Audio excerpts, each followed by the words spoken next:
Welcome to Week 5 of Team EPT Clean Oil's 8 Keys to Oil Analysis Victory. Let's meet this week's application expert. Introducing Dr. Matt Hobbs, Fluid Technical Center Captain.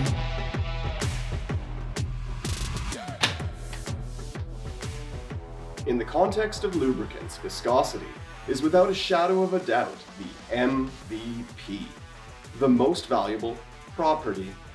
Oils have a lot of properties: density, dielectric, heat transfer, flash point, and so on.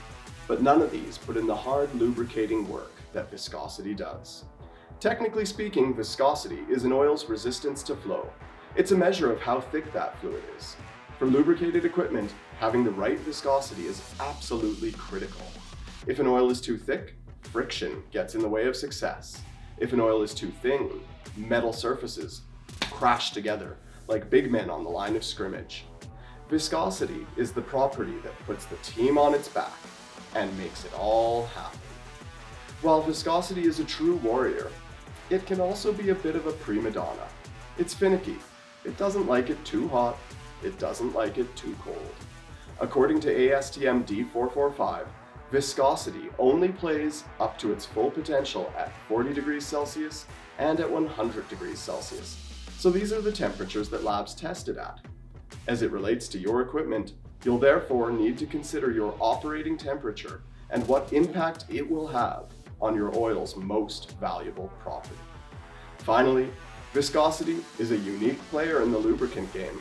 Most MVPs give 110% to achieve greatness, but you don't want viscosity to do that, because 110% is outside of the in-service limits for critical rotating equipment. Indeed, you always want viscosity to be within plus or minus 10% of its season opening value. If it's not, this surefire Hall of Famer and all-time great may need to be put out to pasture. So to stay on top of your oil maintenance game, make sure that you take care of your MVP, viscosity.